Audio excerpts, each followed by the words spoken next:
no momento em que nascemos. Todos nós já sabemos disso. A vida não começa no berço e nem termina no túmulo. Ela continua. E ela também retrograda. Retrogradar, que eu estou querendo dizer, já tivemos muitas experiências. Tratando de uma pessoa aqui, uma pessoa com sérios problemas de ordem espiritual, muito pobre mesmo, e com sérias dificuldades, e precisamos ajudá-la no sentido de afastar alguns espíritos que estavam a obsidiando. E os espíritos reclamavam dela, que foram torturados por ela, eram ex-escravos, e que isso aconteceu na França. Não falou a data, mas nós sabemos que a França teve a escravidão, foi abolida, mais tarde, com Napoleão, a escravidão voltou. E esses espíritos sofriam muito. E ela hoje estava sofrendo. E já tinha tentado suicídio algumas vezes. Mas ela contou a história dela desde a infância. E nós vimos como esse espírito encarnado era rebelde. Muito rebelde. Não se conformando com a pobreza. E desde nova saiu de casa e foi para o mundo. E bateu cabeça aqui, bateu cabeça ali. Um orgulho imenso. E continua, não mudou ainda. Quando essa dor chegou ao ápice, ela tenta o suicídio. Então o que a gente vê aí? O mesmo espírito, em posição social diferente, estava numa posição de mando, agora vem numa posição de subordinação, trabalhando em serviços de limpeza, mas já teve um palácio, já teve muitos empregados, já teve escravos ao seu redor, mas a alma ainda não aprendeu a dobrar serviço.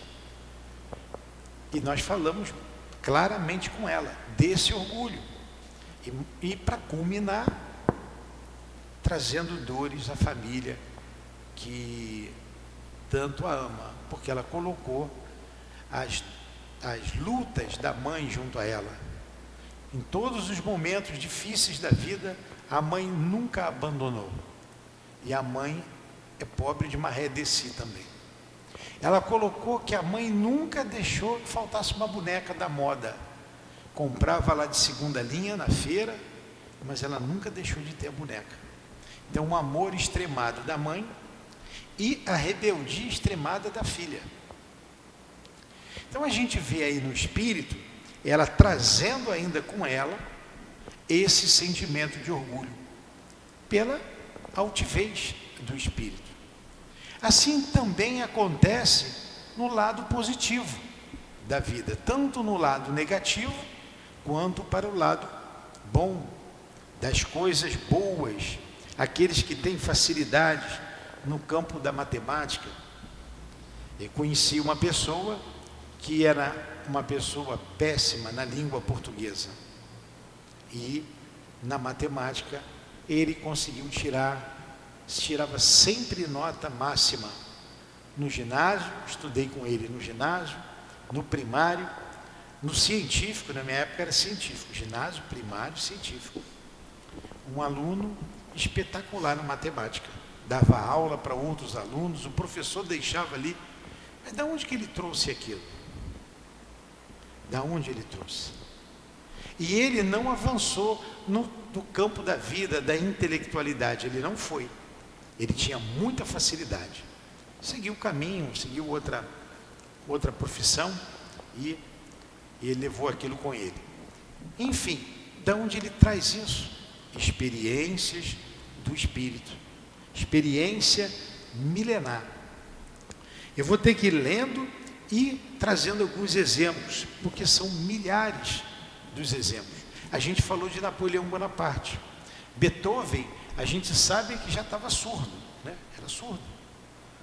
De uma família imensa, ele compôs a terceira sinfonia para Napoleão Bonaparte. Que espírito é esse? Né? Da onde ele trouxe toda essa aptidão para a música? Pobre, e foi um exemplo, é um exemplo da música clássica até os nossos dias, a heróica. Mas ele ficou danado com Napoleão quando ele se tomou como imperador, né? Se coroando. Ele tinha muita admiração por Napoleão Bonaparte. E quando Napoleão se coroa, imperador da França, ele diz assim: esse é mais um. Aí ele muda, ele risca o nome, já estava lá heróica, aí coloca lá um outro título para a música. É uma sinfonia muito bonita que vocês devem procurar, depois coloca lá heróica, que vai passar lá a música, vocês irão ouvir a música feita dedicada a Napoleão Bonaparte. Mas vamos lá. Ideias inatas. Ela leu, vamos ler devagar novamente. A encarnação conserva o espírito algum vestígio das percepções que teve e dos conhecimentos que adquiriu nas existências anteriores? Resposta: guarda vaga lembrança, que lhe dá o que se chama ideia inata, ideias inatas. Foi exatamente isso que nós falamos. Ele guarda, ele não lembra quem ele foi, mas ele tem facilidade em determinadas áreas, no campo das letras ou no campo da matemática, enfim, seja no que for. Ele tem uma habilidade para línguas, uma habilidade para uma possibilidade de falar línguas, uma habilidade para fazer determinados serviços. Isso ele traz de outras vidas, de outras experiências, e guarda ali como uma vaga lembrança. Senão, Deus seria injusto, porque Deus criaria pessoas tão tolas, loucas até, e outros com uma facilidade imensa no campo da inteligência, no campo das artes, enfim. Não há justiça, a não ser a gente compreendendo a reencarnação, entendendo a reencarnação, e que cada um de nós traz essas aptidões. Nós vamos ver aqui se sempre a gente dá continuidade a essas aptidões, daqui a pouco. Sob pergunta A: não é então quimérica a teoria das ideias inatas? Resposta: não. Os conhecimentos adquiridos em cada existência não mais se perdem.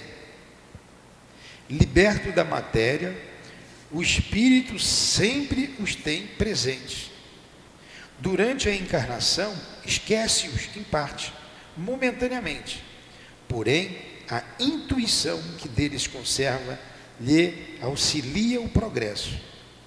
Se não fosse assim, teria que recomeçar constantemente.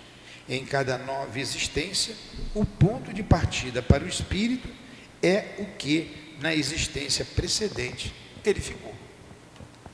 Como a espírita nos esclarece sobre isso? Nenhuma outra religião que não seja reencarnacionista traz essa explicação tão lógica e tão clara. Não dá hoje para a gente conceber a ideia de um inferno, a ideia de um céu beatífico. Não tem como conceber mais isso. Que o espírito foi criado no momento do nascimento. Essa semana alguém me falou aqui que na hora que o padre faz o comentário do Evangelho, que parte da missa é aquela? É homilia, né? Como é que é? A homilia, não é? Que ele falou da reencarnação. Numa igreja aqui perto. Ele falava da reencarnação. Abertamente. Quando os espíritos dizem que o futuro da religião será a doutrina espírita, é porque essas ideias serão incorporadas em todas as religiões, sob pena delas fecharem. Não vai ter como a religião A ou B, que não admite a reencarnação, negá-la. Que não admite a reencarnação, negar a reencarnação. Admitir ainda a ideia desse inferno, a ideia do demônio. São ideias atrasadas, que não comportam mais para o homem inteligente, para o homem atual. E a gente não pode deixar essa doutrina se perder. Nós sempre falamos aqui em nossos estudos, a nossa responsabilidade é muito grande. Desviaram o budismo, desviaram o hinduísmo, desviaram o cristianismo. E se a gente bobear, desviamos nós, o espiritismo. Então precisamos estudar, precisamos ter as ideias básicas dentro de nós, para a gente não se perder. O cuidado de não colocar o nosso personalismo dentro da doutrina espírita, para não mudar a sua ideia. Por isso é que é chamado de doutrina. É para ser seguida uma doutrina. Quem não quiser seguir, vai buscar outra doutrina, outra corrente filosófica. Porque essas ideias nós estamos na vanguarda dessas ideias com a doutrina espírita. Na vanguarda, estamos à frente. Porque o espiritismo vem para alavancar o progresso moral da humanidade, como está escrito aqui, como está escrito no Livro dos Médiuns, como está escrito em obras póstumas. E é o nosso dever preservar essa doutrina, para compreender melhor as ideias inatas, compreender melhor as dores que nos afligem, para entender melhor por que uma mãe chora a morte do seu filho, ainda adolescente ou criança. Somente compreendendo a reencarnação que nós compreenderemos a justiça de Deus. Letra B. Grande conexão deve então haver entre duas existências consecutivas? Resposta: nem sempre tão grande quanto talvez o suponhas, dado que bem diferentes são muitas vezes as posições do espírito nas duas, e que o intervalo de uma a outra pode ter progredido. É isso que nós falamos no início. Essa resposta é uma resposta importante para se compreender a ideia inata. Eu posso ter progredido muito no mundo espiritual e reencarnei com esse progresso. Como está o André Luiz hoje no mundo espiritual? Quantas obras ele escreveu através do Chico? O André Luiz passou 8 anos numa região umbralina. E olha o grande médico que ele é no mundo espiritual. Um repórter trazendo para a gente como é a sociedade, como vive a sociedade no mundo espiritual. E quando o André Luiz reencarnar, porque ele vai ter que reencarnar, ele não é um espírito puro. Aí todo mundo vai querer saber onde que ele está, né? Ele vai ter que reencarnar. Ele vai trazer as ideias inatas e não vai ter nada, pode não ter, ele progrediu muito como espírito, pode não ter nenhuma ligação da vida anterior que ele teve aqui como médico, como um grande médico, um cientista, e a vida que ele terá depois, pelo imenso progresso que ele alcançou. Eu tive orientação, eu tive uma mensagem por 3 médiuns diferentes, que o meu pai reencarnaria. Já se passaram 32 anos do desencarne dele. Mas determinado em determinada fase da vida, o altivo trouxe uma mensagem sobre ele, lá na minha casa, no culto do lar. E eu fui mostrar. Meu pai era um paraibano, aqueles paraibanos brabo para chuchu, né? Antigo, e ele escreveu lá a mensagem, através do altivo, foi o doutor Herman que deu a mensagem, e eu mostrei para minha mãe e para minha irmã. Era uma mensagem muito, muito interessante. E elas disseram assim, eu dei, elas professam religiões diferentes, minha mãe muito católica, mas eu escutei elas comentando, isso aqui, Niltinho está ficando doido, mas não é meu pai mesmo, a minha irmã falando. E a minha mãe, claro que não é, ele não era assim. Aí eu cheguei depois, falei, e aí, como é que está a mensagem? Ah, que coisa boa, né? Coisa de mulher, que coisa boa, que mensagem interessante, muito boa. E eu fiquei rindo por dentro, porque elas não tinham a noção de que ele se arrependeu de muita coisa que fez, de que ele estava progredindo como espírito, de que, como o altivo me disse na época, eu perguntei, ele falou assim, aonde está o filho, está o pai. Ele te ajuda nos passes, nas visitas aos enfermos. E ele reencarnou. Ele já está de volta. E eu sei quem é, sei onde ele está, porque me foi revelado. Fisicamente, não tem nenhuma aparência dele. Mas pequenininho, ele está com 2 aninhos, ele vai fazer, está com 2 aninhos. Tem uns trejeitos muito interessantes. Eu estou esperando fazer 4, 5 para ver as tendências dele, o que ele traz. Mas é muito interessante. Ele voltou na família. E a minha irmã, uma irmã que vem aqui, ela está sempre com ele, porque ele veio sobrinho meu, filho de uma sobrinha minha.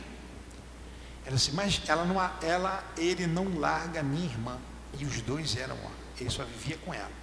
Era a filha preferida dele. Era ela. Isso não sai do pescoço dela, mais do que da própria mãe. E um dia, ele estava lá tocando aquelas músicas lá nordestinas, e ele dançou. Igualzinho ele faria. Minha irmã filmou e mandou para mim. Eu não tenho dúvida, Niltinho, é o meu pai. Olha como é que ele está dançando, aquele jeito sem graça que ele dançava. O chachado, né? Arrastando o pé. Eu não sei nem de onde ele tirou aquilo ali. Então, estava dando espacinho para lá e para cá e rindo. Então, nele está aquilo ainda, né? Tá? E isso é inato, é do espírito.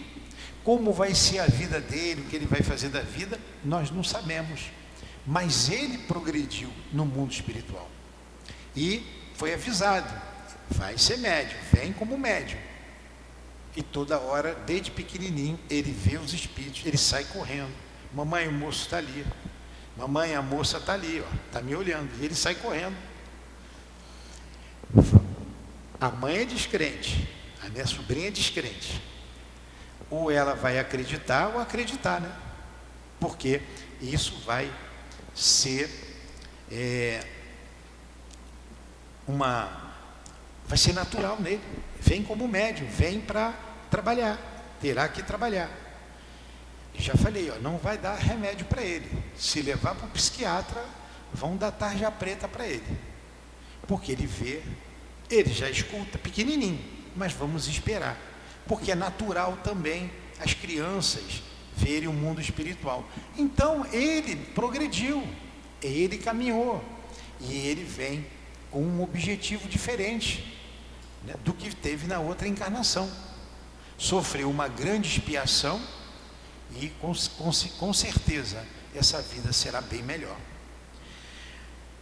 Mas a gente tem um grande exemplo na literatura, vocês que são espíritas, nós que gostamos de ler, a obra 50 anos depois, não é? Do Emmanuel.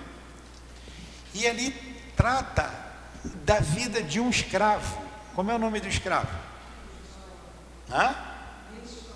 Nestório, muito bem. Isso é para acordar, o Nestório. E quem foi o Nestório? Públio Lentulus. Está lá na história, belíssima história, Quem não leu, se eu fosse vocês, saía correndo ali, comprava o livro e levava para casa.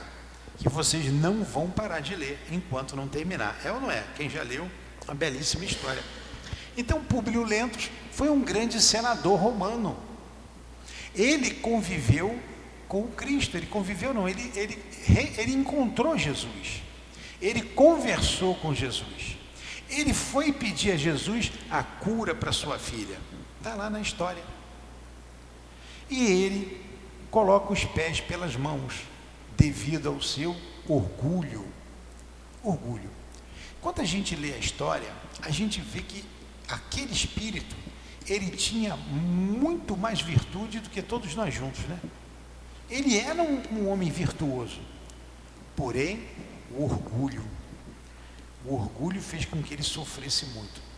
O orgulho fez com que ele não pudesse estar com a sua esposa, reencontrar a sua amada esposa, Lívia, no mundo espiritual.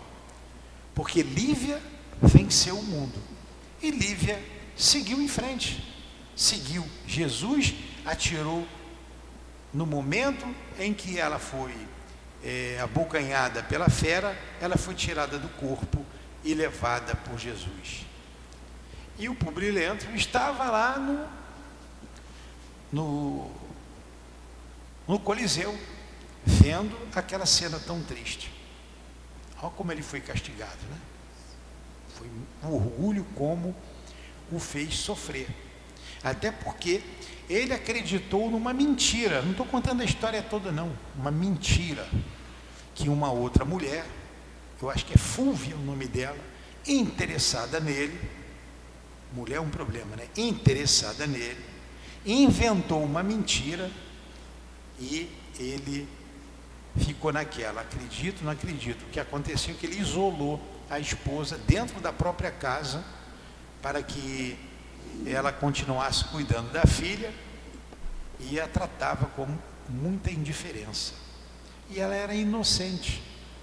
E ela saía à noite para encontrar Jesus com a própria empregada, serva que tinha, e daí ela seguiu para outras regiões no mundo espiritual e ele teve que ficar aqui e reencarnar. E quando ele reconhece tudo isso, ele pede uma reencarnação como escravo. Ele vem como escravo. E ele vai sofrer como escravo, como sofriam os escravos da época, mas ele vai ser o preceptor do filho. O preceptor é um educador do filho de um senhor que ele foi trabalhar. Olha, ele como escravo foi um educador, porque ele tinha muito conhecimento. E o seu patrão, vou dizer assim, a nossa linguagem atual, admirava muito o conhecimento que ele tinha. Ele lia e passou, e era o preceptor do filho do seu amo. Então, ele manteve toda aquela intuição, toda aquela aptidão que, como senador, ele tinha. E no livro já fala que ele é reencarnação do seu bisavô, não é? Bisavô ou é avô, Sandra? Bisavô. Ele era a reencarnação do seu bisavô. Então era um homem que teve acesso sempre a uma vasta cultura. Cultura todo mundo tem. Um conhecimento. A faculdade, a universidade nos dá conhecimento. Então ele sempre teve acesso a conhecimento. E era um homem, um espírito intelectualizado. E depois ele vem como padre, vem reencarnando naquele livro Renúncia. Vocês desculpem, naquele livro Renúncia, que é uma obra também que está nessa sequência do Emmanuel, uma obra belíssima. Ele é um padre. Mas como padre, e vivia, isso foi na Idade Média, na época da Inquisição. Tanto que a menina que ele tanto amava e que ele ajudou a cuidar, foi vítima da Inquisição, foi morta pela Inquisição. É outra história que vocês não podem deixar de ler. Mas ele era um padre que não comungava com essas ideias da igreja. Olha só, ele venceu o meio e ele falava com ela, ele educou a menina, que é a Alcione, falando da reencarnação. Então ele ia para a casa dela, da mãe dela, e tratava a mãe que tinha um problema físico, e a menina com o conhecimento, trazendo a doutrina reencarnatória para elas. E dizia: isso vocês não podem falar para ninguém, e temos que falar baixo, porque as portas têm ouvidos, aí as paredes têm ouvido. E ele falava abertamente da reencarnação. Que os padres, a igreja, se ouvissem isso, ia levá-lo para a fogueira. Ele seria condenado. Então a gente vê esse espírito mais uma vez à frente do seu meio, como escravo, depois como padre ali em renúncia. Eu esqueci o nome dele, padre, você lembra, Sandra? Damiano. Padre Damiano. Eu é que sou velho, a cabeça está aqui. Então, é uma história belíssima.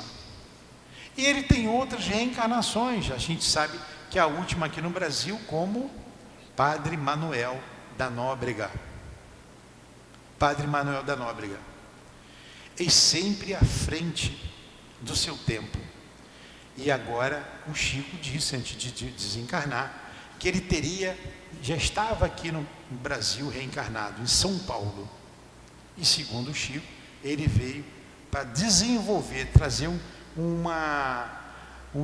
trabalho, fazer um trabalho junto à educação. Nós não sabemos quem é. Uma vez, o Divaldo disse que fez uma palestra, aí quando termina lá a palestra, todo mundo vai falar com ele, né? Cumprimenta e tal. No final, Joana de Ângeles disse para ele assim: ó, o Emmanuel esteve aqui, já falou com você. Mas quem foi? Você que não prestou atenção, ele já veio, te cumprimentou e foi embora. Ele nem sabia quem era. Hoje deve saber, né?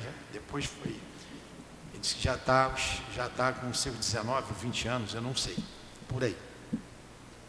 Então esse espírito, ele vai sobressair da craveira comum, porque ele traz arraigado nele todo esse conhecimento doutrinário, trabalhando a vida toda esse lado espiritual, pela grande dor que ele carrega com ele, de ter conhecido Cristo e não ter aproveitado aquele momento. Ele diz que ele poderia ter intervindo, tá certo? Intervindo na decisão de Pilatos, porque ele estava lá, ao lado de Pilatos. Ele veio para Galileia por causa da doença da filha, que diziam os médicos que o ar da Galileia era puro e era muito bom para a cura da sua doença. E ele foi para lá e estava do lado de Pilatos, ele assistiu tudo e não fez nada. Esteve com Jesus, conversou com Jesus e não fez nada. Então, ele guardou isso com ele e ele vem divulgando o Evangelho de Jesus ao longo dessa jornada de 2000 anos. A cada reencarnação, ele fala do Cristo. Ideia inata. Ideia inata. Nós que estamos aqui estudando a doutrina espírita, a gente gosta da doutrina espírita. Aqui tem umas broncas, tem um presidente que eu não quero falar dele, às vezes ele dá umas broncas, mas as pessoas continuam vindo aqui, porque elas não estão aqui por causa dele. Elas não estão aqui por causa dele, porque vocês trazem em vocês essa ideia inata de que vocês precisam trabalhar, precisam ajudar o próximo, precisam da doutrina espírita. Então isso sobrepuja qualquer outra dificuldade. Se a gente não tiver orgulho, a gente continua junto, a gente vai embora junto, um ajudando o outro, porque um precisa do outro. Nós já ouvimos isso, com certeza no plano espiritual, quiçá em outra existência também, quiçá em outras existências. Mas no plano espiritual, nós ouvimos sobre a doutrina espírita. Vídeo, a Dona Ivone. Eu fui rápido aqui, pegar ali, ver se eu achava um caso ou outro. Ela veio de um suicídio, na última encarnação, em Portugal, e foi ajudada pelo Dr. Bezerra, principalmente pelo Dr. Bezerra, que foi resgatá-la junto com o Charles, porque ela foi para a zona umbralina, ela foi sequestrada por espíritos maus, perversos. Ela foi trazida, foi levada para a colônia Maria de Nazaré, não queria ver, não viu, não falou com o seu marido, que a amava muito, porque ela sentia culpa, porque ela o abandonou, e por isso ele a esperou de volta, ela não veio, ele muito triste acabou se contaminando, porque ele era médico, quando fazia uma pesquisa sobre a bacilo de Koch, como é que é essa doença? Tuberculose, e acabou pegando tuberculose e morreu, contaminou a filha de 12 anos, que também 10 anos, uma menina, que também desencarnou. E quando ela volta, porque foi buscada pelo seu pai, se entrou em desespero e acaba suicídio, acaba se suicidando. No mundo espiritual, ela não quis ver o seu marido, por vergonha. Mas ela estuda, ela se compromete de voltar e trabalhar para o Cristo. Ela retorna à carne, e não foi um período longo no mundo espiritual. Ela reencarna em 1900, e isso aconteceu em 1800, no finalzinho do século XIX, que ela desencarnou através do suicídio.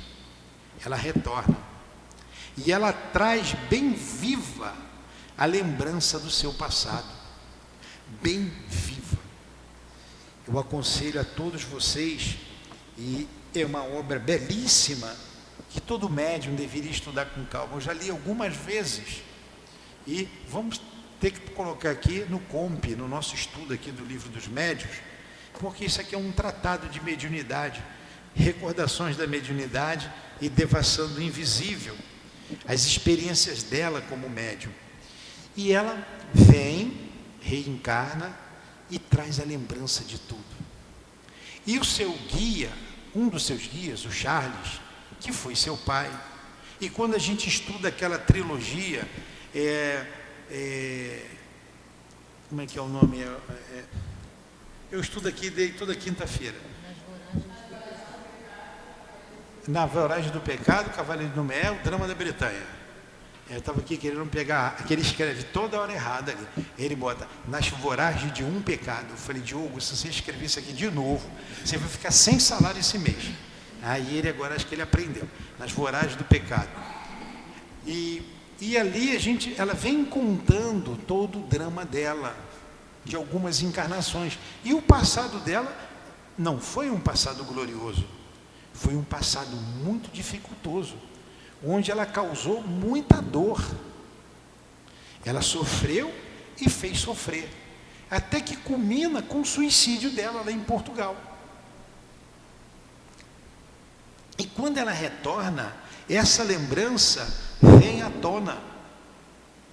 Ela, quando criança, ela reclama que aquele pai não era o pai dela. Nem aquela mãe era a mãe dela. Vocês não são meus pais. Eu quero meu pai. Ela era apaixonada pelo pai. A mãe ela não falava não. Porque vocês lendo, vocês vão ver a história da mãe também. Que não foi lá também um espírito como mãe, uma mãe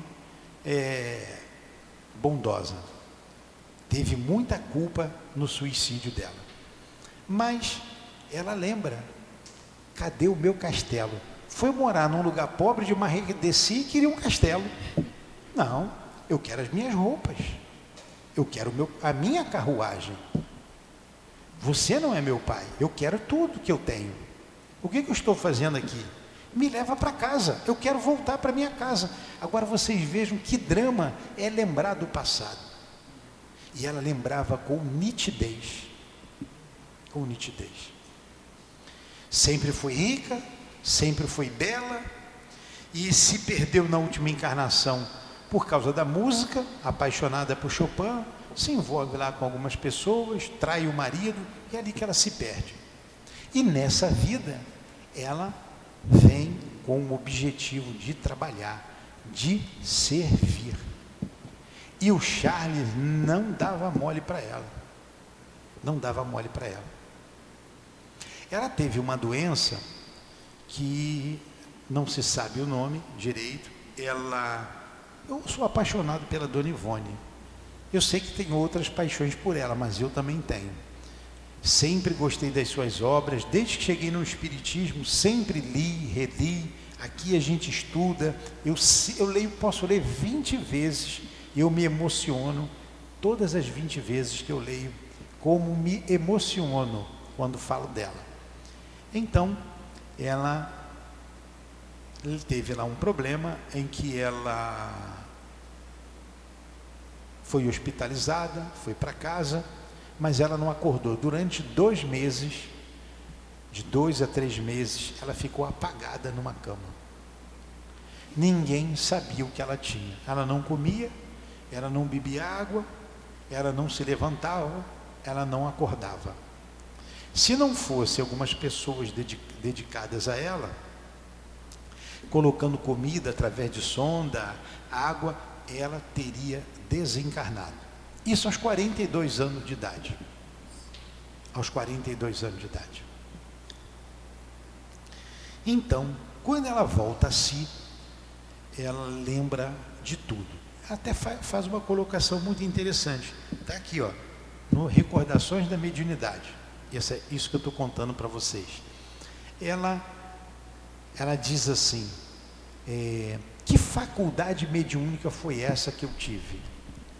Porque ela tinha a letargia, era um médium letárgico, raríssima essa mediunidade. E o que ela teve não foi letargia, não foi incorporação, não foi nenhuma das mediunidades catalogadas no livro dos médiuns. O Kardec trouxe o que pôde trazer, mas tem situações que não está ali catalogada.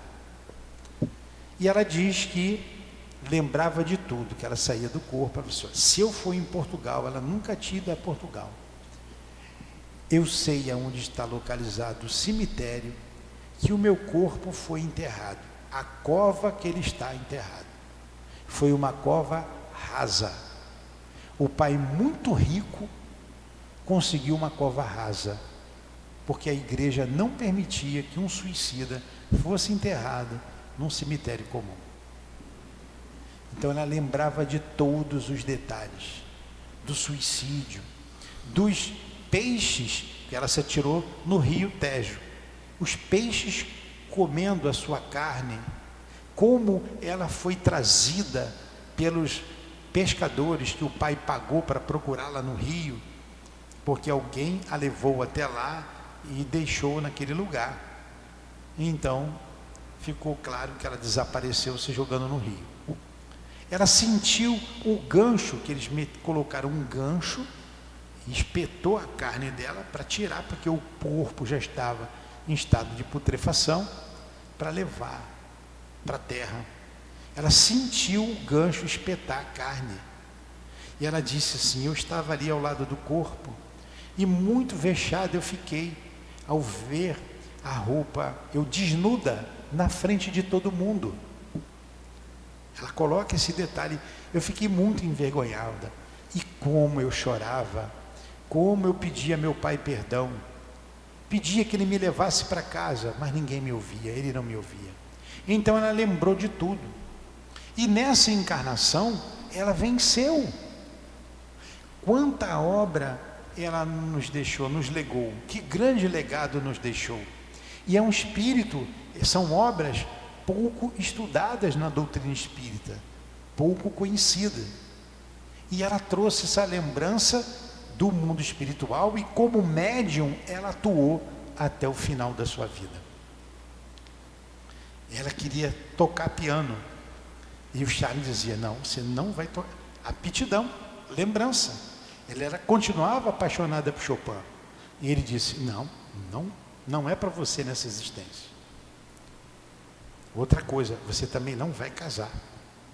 Você não tem direito à família, essa existência. A filha dela também, viu, a Dilane? A gente que sabe notícia da filha dela não vai casar. Veio para trabalhar. Então, ela veio para desempenhar uma missão junto à mediunidade. Quando ela vai até o Chico, levando memórias de um suicida, outro livro belíssimo, que estudamos aqui aos domingos, vocês estão convidados a vir aqui no domingo, e ela trouxe o Memória de um Suicida, mostrando toda a dor que essas pessoas sentem. Ela diz assim, eu narro tudo isso porque eu passei por tudo isso. Essa belíssima obra, Memórias de um Suicida. Então disse para ela, você não vai casar. Ela não podia ir em determinados lugares por causa da mediunidade dela, nem em centro espírita. Ela não ia em qualquer centro espírita. O Charles não deixava. E ela diz que os centros espíritas estão se transformando em clubes, verdadeiros clubes. E nós aqui, aquele tal diretor, que ainda bem que ele não está aqui, é duro com isso, que ele não quer que isso vire um clube, porque quer a presença dela aqui, e se nós não estudarmos, não tivermos com Kardec, ela vai embora. O Altivo também vai, leva o doutor Bezerra com ele e outros mais, e a gente não quer isso. Então a gente precisa estudar. Casa espírita é lugar de estudo, de seriedade. Mas enfim, ela com essa lembrança, ela desempenhou até o fim, desencarnou aos 84 anos de idade, em 1984. O Altivo a conheceu, a família dela ainda está aqui encarnada, a Beth Operti, o Mauro Operti, amigos nossos. A Beth é sobrinha dela. Ela ia ao Leon Denis, foi algumas vezes no Centro Espírita Leon Denis. Os mais antigos a viram lá, eu não a conheci. E ela, por causa da intuição, da ideia inata, ela desempenhou o papel dela. Eu ia falar do Chico. Então, Memória de um Suicida, ela levou para o Chico disse assim, essa é a obra, depois do Livro dos Espíritos, né, das obras básicas do Evangelho, é a melhor obra espírita que tem. E ela disse, não, a melhor é do Paulo de Tarso. Como é que é o nome da obra do Paulo de Tarso, Sandra? Paulo Estevão. Isso é para a Sandra acordar, porque ela está dormindo ali. Paulo e Estevão. Então, ela dizia que era Paulo e Estevão, e o Chico dizia que era Memória de um Suicida. Mas ela dizia, o Chico é um missionário, eu sou um médium que deve, eu sou uma devedora. Eu sou um médium em expiação. O Chico veio em missão. Ela coloca isso aqui também no livro.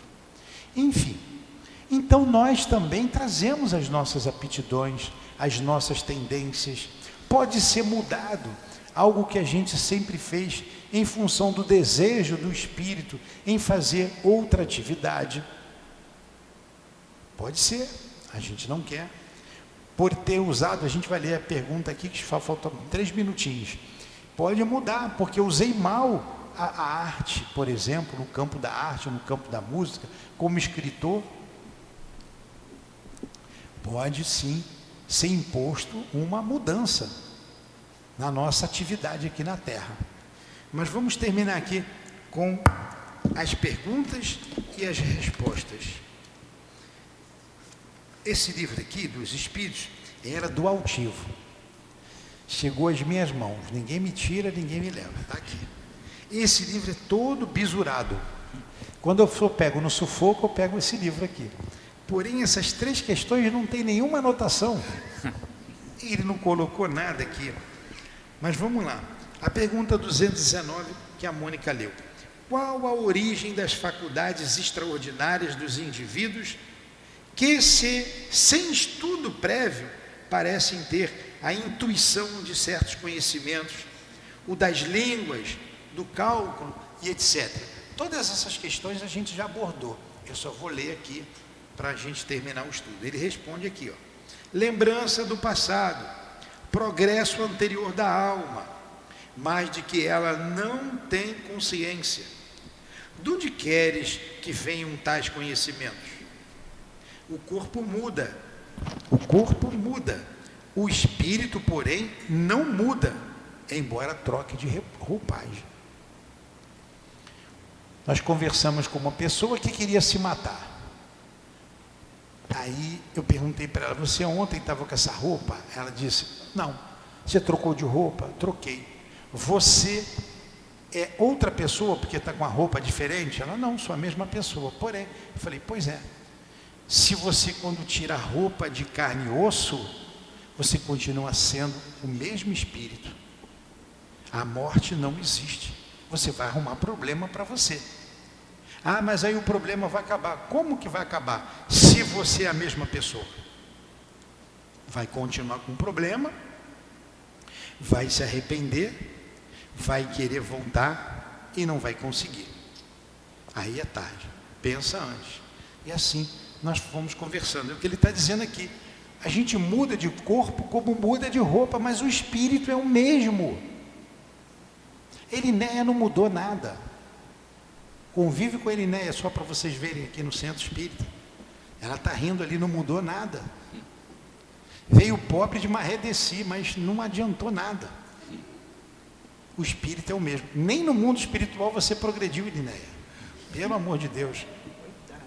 Está rindo? Vamos lá. 220. Pode o espírito, mudando de corpo, perder algumas faculdades intelectuais, deixar de ter, por exemplo, o gosto das artes? Resposta, também falamos sobre tudo isso. Sim, desde que conspurcou a sua inteligência ou utilizou o mal. Depois, uma faculdade qualquer pode permanecer adormecida durante uma existência, por querer o espírito exercitar outra, que nenhuma relação tem com aquela. Esta então fica em estado latente, para reaparecer mais tarde. 221 e última questão. Dever-se-ão atribuir a uma lembrança retrospectiva o sentimento instintivo que o homem, mesmo quando selvagem, possui da existência de Deus e o pressentimento da vida futura? Resposta, é uma lembrança que ele conserva do que sabia como espírito antes de encarnar, mas o orgulho amiudamente abafa esse sentimento. Todos nós trazemos a ideia da vida espiritual, da imortalidade da alma, mas chega aqui, acha que ele é o próprio Deus, porque o orgulho, principalmente quando ele tem poder, faz com que ele esqueça isso e se diz materialista. Que pena. Por isso que o mundo está com tantas dores, porque falta Deus no coração do homem, falta o Evangelho no coração dos cristãos. A gente devia agir mais. Palavras da nossa irmã Ivone, palavras dela, que eu vou colocar para a gente meditar no nosso grupo aqui da rede social. Subperguntar, e última pergunta: serão devidas a essas mesmas lembranças certas crenças relativas à doutrina espírita que se observam em todos os povos? Aí eu quero dizer uma coisa bem rápida para vocês aqui, com essa resposta. Esta doutrina é tão antiga quanto o mundo. Tal o motivo porque em toda parte encontramos o que constitui prova de que é verdadeira, a doutrina espírita. Conservando a intuição do seu estado de espírito, o espírito encarnado tem instintivamente consciência do mundo invisível, mas os preconceitos bastas vezes falseiam essa ideia e a ignorância lhe mistura a superstição. Não dá mais para eu entrar em detalhes nessa questão aqui. Mas tem uma coisa que é importante a gente entender. Quando ele diz que a doutrina espírita é tão antiga quanto o mundo, Ora, a doutrina espírita não foi compilada em 1800 e... Quando é que foi, Sandra? O lançamento do Livro dos Espíritos. O mês. 18 de abril de 1857. Muito bem. Como é que a ideia espírita, a doutrina espírita é tão antiga quanto o mundo? As ideias espíritas são antigas, tão antigas quanto o mundo. A ideia da reencarnação, você vê lá no Egito Antigo, na Índia Védica, na Hélade, que é a Grécia, e a gente aprende isso com o Leon Denis, lá no livro Depois da Morte, quando ele estuda as doutrinas secretas. Então lá eles falavam, os Vedas, se vocês colocarem aí no São Google, que a gente acha tudo ali, eles têm escritos de 3 a 5 mil anos antes do Cristo. E antes disso, ela era passada de boca em boca. É antiquíssima. A ideia da comunicabilidade, a ideia da reencarnação, a ideia da pluralidade dos mundos habitados, a ideia do Deus único, numa época de politeísmo, do povo politeísta. Então essas ideias são antiquíssimas. E a doutrina espírita, Kardec concatenou essas ideias. O que é concatenar? Juntar em feixes. Juntar, como ele juntou no Livro dos Espíritos. Eu espero que tenha sido útil. Obrigado pela paciência de vocês. Eu sei que eu passei 3 minutinhos. Muito obrigado. E que Deus abençoe a todos nós. Muito obrigado. Obrigada, Newton, pelo estudo.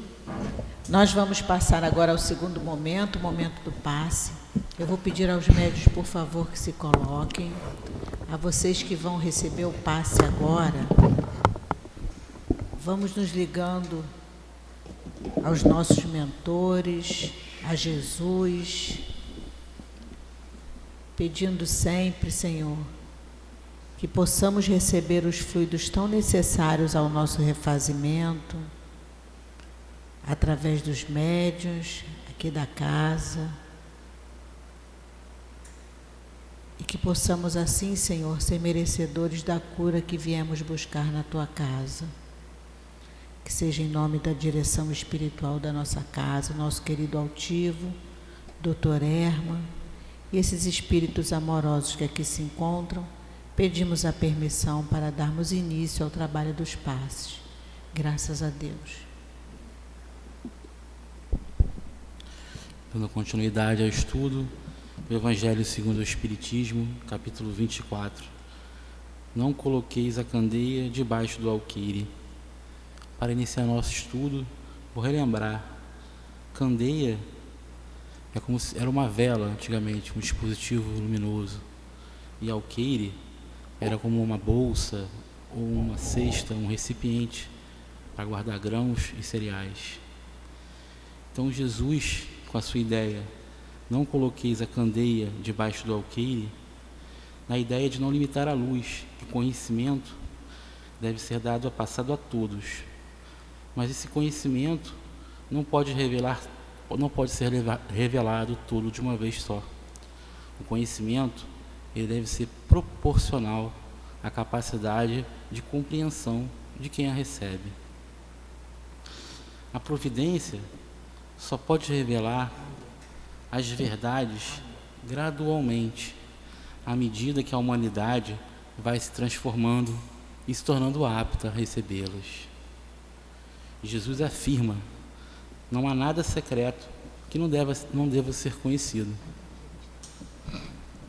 E tudo que está oculto será descoberto um dia. O homem, que ainda não pode compreender tudo sobre a terra, lhe será revelado em mundos mais adiantados.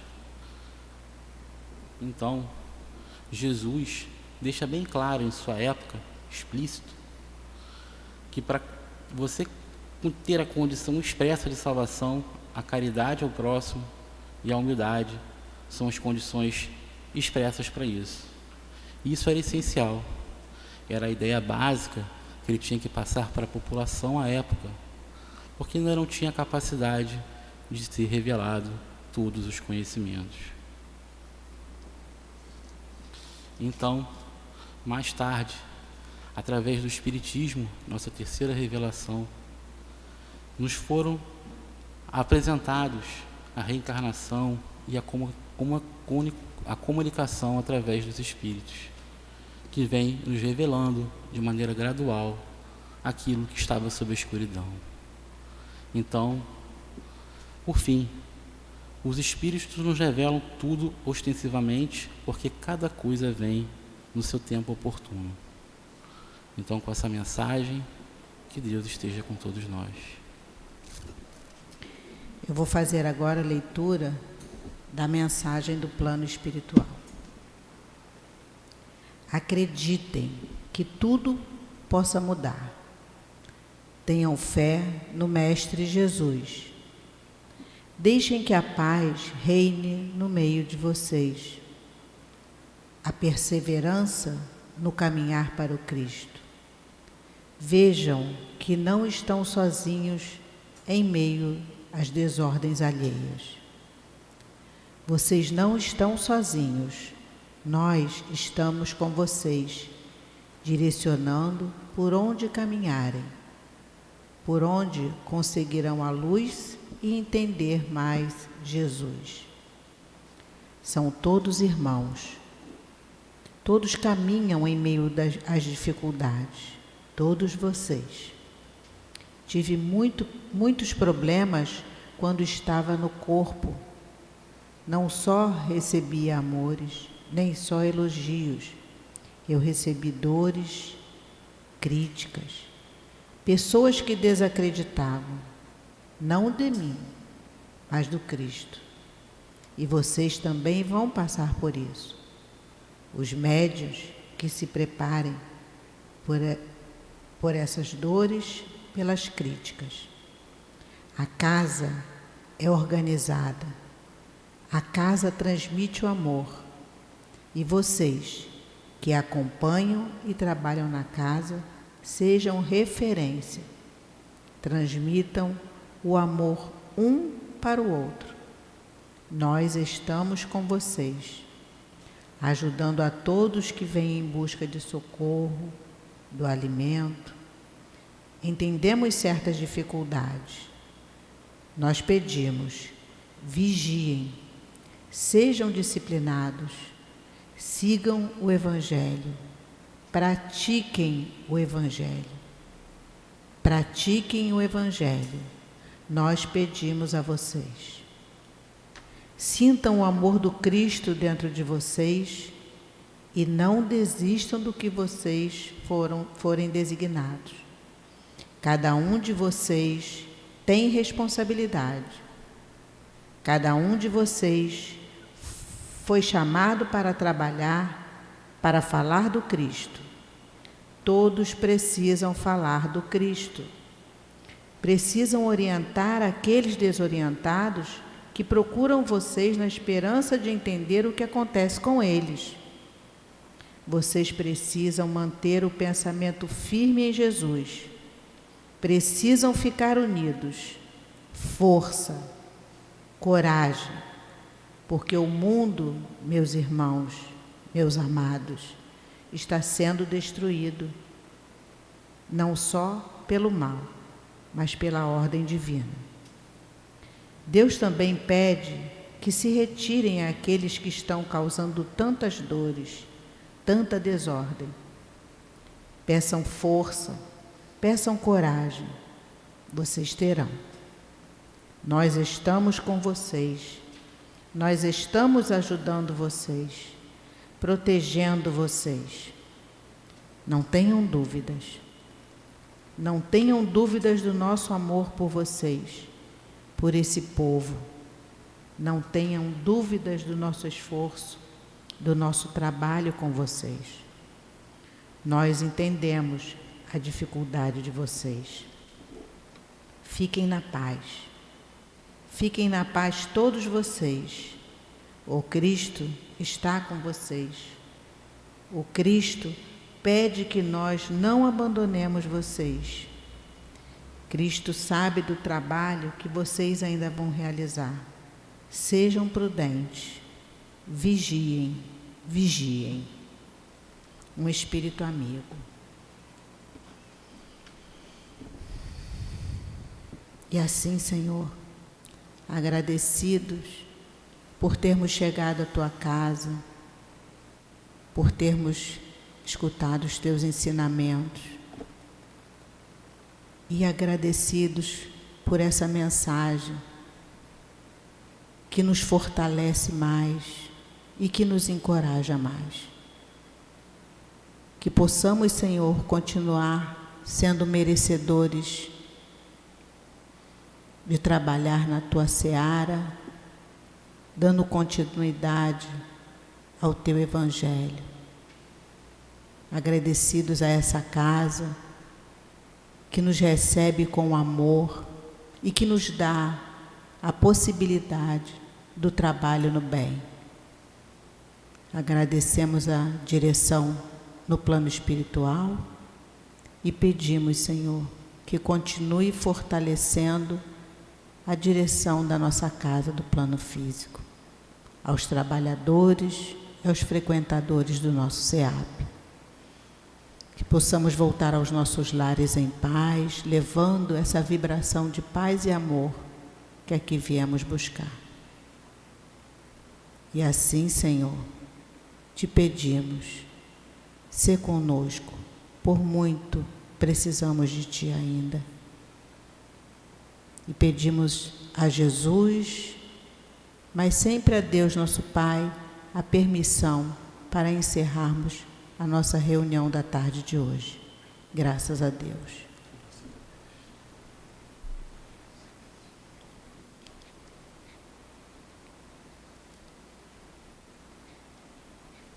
SEAP, Centro Espírita Altivo Panfiro. Uma casa de amor.